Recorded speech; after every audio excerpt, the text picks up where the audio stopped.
Assalamualaikum warahmatullahi wabarakatuh. Waalaikumsalam warahmatullahi wabarakatuh. Kami dari Lembaga Anti Narkotika pada kesempatan sore ini ingin menjajaki sekaligus menyerap sejauh mana warga NKRI yang kebetulan ini sore ini dapat hadiah untuk berjumpa dengan salah satu anggota TNI. Apa yang tidak kita tanyakan adalah tentang kondisi darurat narkoba di Indonesia. Pertanyaannya agak banyak, cuman 4 saja. Mohon izin untuk dijawab apa adanya. Yang pertama, apa itu narkoba? Ya, kalau narkoba sebenarnya narkoba ini orang semuanya itu nggak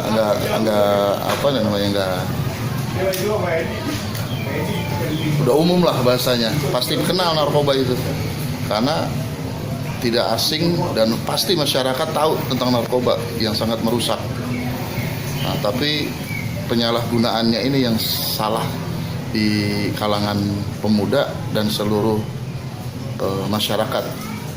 Ya, artinya orang-orang yang memang dia mencintai tentang sesuatu yang bisa memberikan kepedean, merasa dia kepuasan dengan dia mengonsumsi narkoba, dan dilatar belakangi dengan masalah keuangan yang mendorong itu semua. Dan masalah finansial keuangan ini yang mendorong dia untuk bisa mengonsumsi, dan kecenderungan yang tidak mampu pun akan dicekokin. Nah, itu narkoba. Nah, kalau narkoba sendiri memang sedikit kecil terlihat, tapi secara di lapangan dia akan mengonsumsinya, dia akan menjadikan efek luar biasa tentang masalah narkoba ini bila dikonsumsi. Jadi itu satu barang kecil, dikit, sepele yang lihatnya, tapi rusaknya seumur-umur gitu bahasanya. Anak-anak, generasi, dan tidak menutup kemungkinan orang-orang dewasa dan orang tua juga, karena keinginan sesuatu, ingin tahu dasar awalnya, tapi menjerat dia ke dalam kebinasaan sebenarnya secara panjang. Pertanyaan kedua, apa saja bahaya narkoba yang Bapak bisa sampaikan? Oh, banyak sekali bahaya narkoba itu. Ya, kalau udah jelas-jelas dia sudah tidak, kalau dia mengonsumsi barang tersebut, dia tidak mengontrol dirinya, ya berarti apa yang dia perbuat kan merasa benar yang dia konsumsi. Nah, karena sudah tidak disadari dengan dirinya sendiri secara normal seutuhnya orang hidup. Kalau dia udah menjadi konsumsi, udah jadi konsumsi tiap kondisi dia keinginan sesuatu, ingin mengonsumsi kapanpun dia pengen, duit ada, nggak ada pun dia ada-adakan, maka akan rusak semuanya. Nggak usah mikirin masalah ibadah, boro-boro mikirin ibadah. Ibaratnya buat makan aja dia lepas, daripada gue makan mendingan gue beli narkoba gitu. Nauzubillah. Nah, ini luar biasa. Makanya ya, ini pemerintah, memang kita masyarakat dan pemerintah, semua aparatur pemerintah harus bekerja sama untuk mengatasi itu semua. Nggak bisa ini di salah satu kelompok lembaga yang mengatasin, atau mohon maaf pihak Polri dan kita sendiri sebagai TNI yang ngatasin. Nggak bisa diberikan tanggung jawab. Harus ada interaksi antara warga dengan lembaga.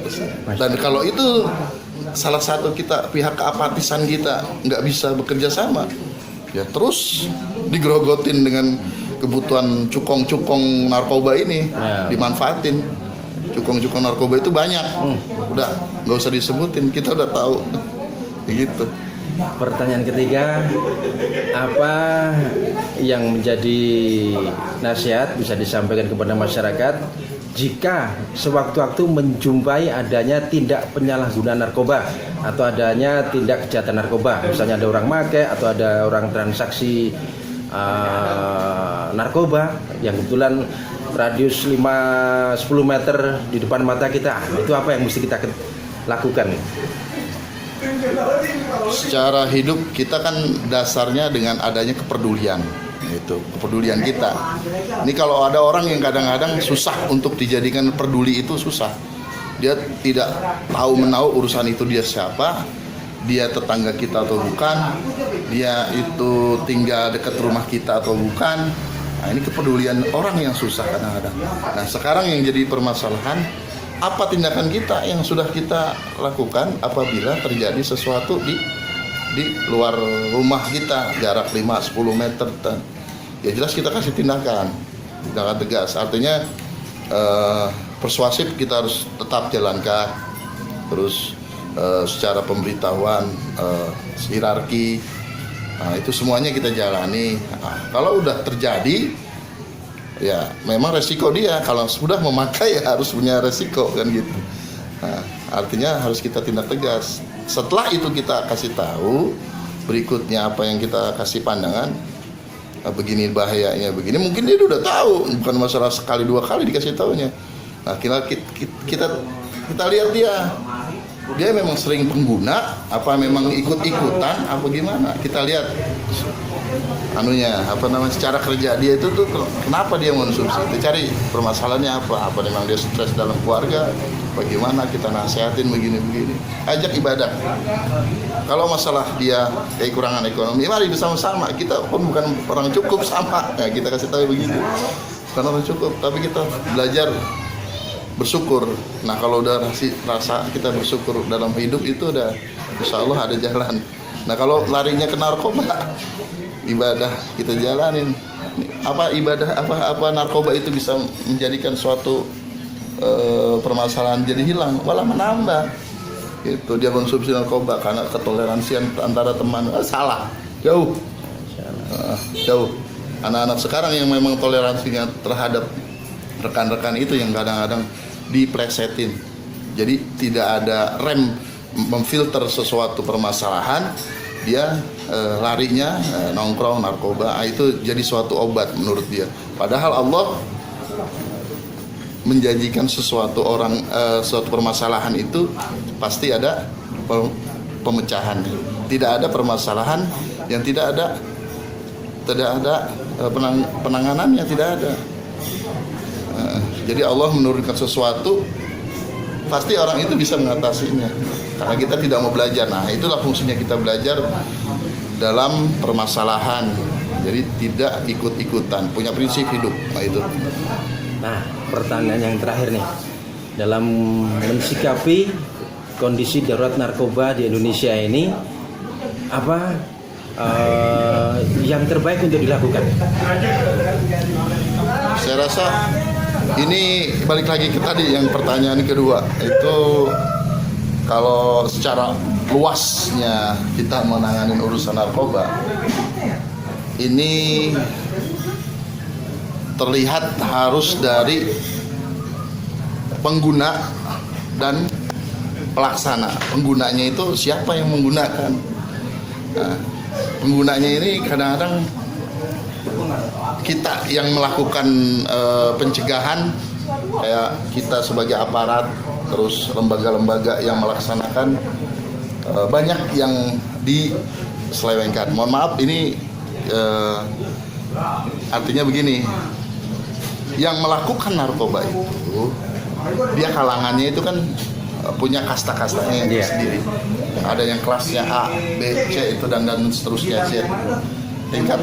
Tingkat konsumsinya juga A, B, C, D. Saking banyaknya permasalahan narkoba yang dia lakukan, yang dia konsumsi, terus petugas melaksanakannya juga kekurangan dalam melaksanakan tugasnya ini di lapangan ini kurang. Orang yang melaksanakan tugas ini kurang. Dan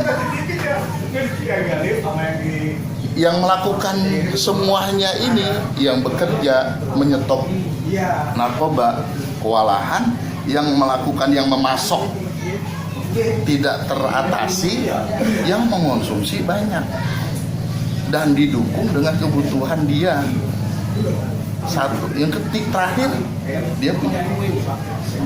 Barang itu kan harus dibeli. Kalau dia nggak punya duit, ya bingung juga. Tapi tetap dia larinya ke masalah kriminal. Bagaimana caranya dapat duit? Itu ada mata rantainya, urusan dia punya barang itu.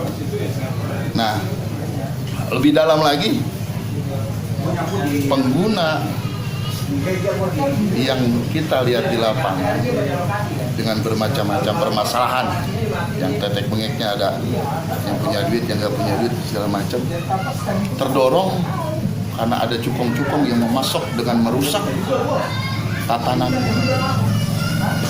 NKRI ini dengan menggerogoti secara dari seluruh di pelosok-pelosok wilayah.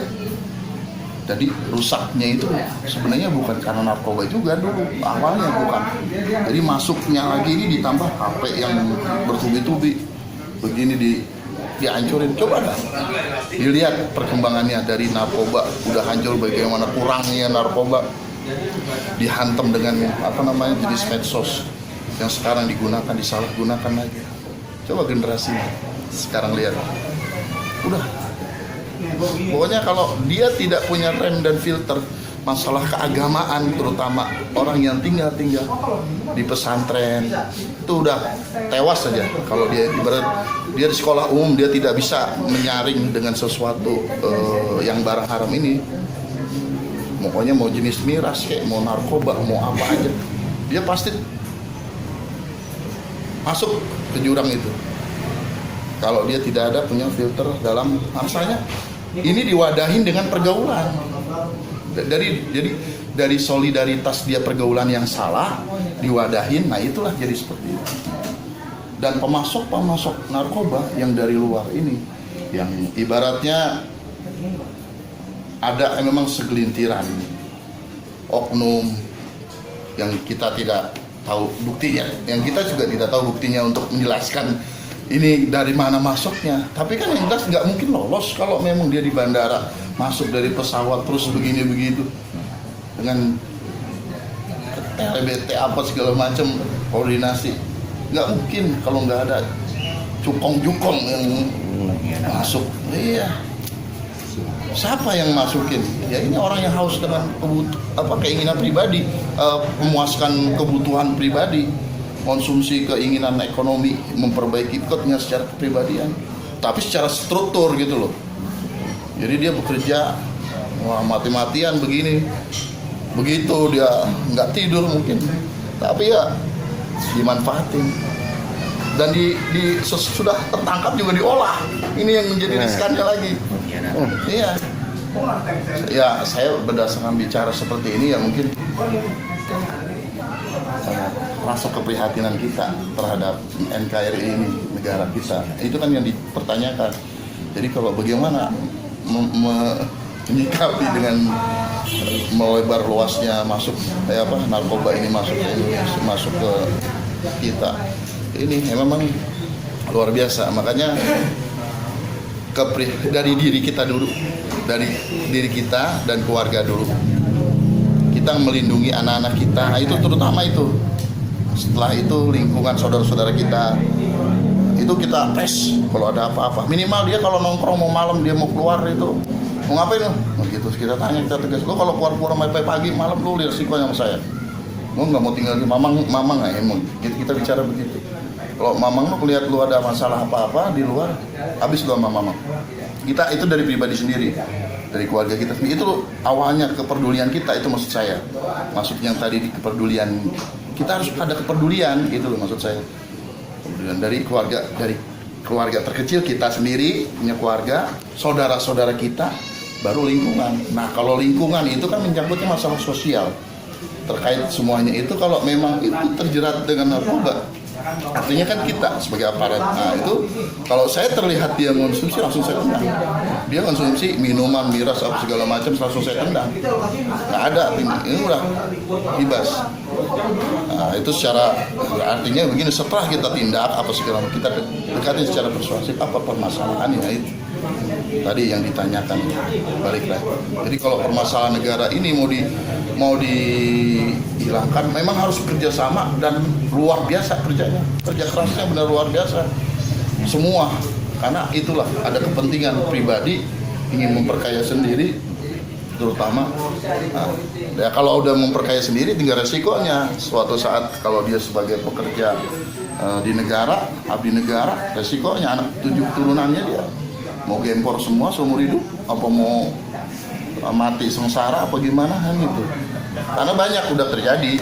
Kalau orang bermain api ya resikonya kan nggak sundut sekarang nggak panas. Suatu saat dia pasti sundut kan gitu. Mau di api dunia apa api neraka kan gitu. Iya kan. Kalau semuanya kalau masalah api neraka kita juga kena. Cuman kita kan semuanya harus maksimal diri menjaga ya kehidupan dunia harus seimbang.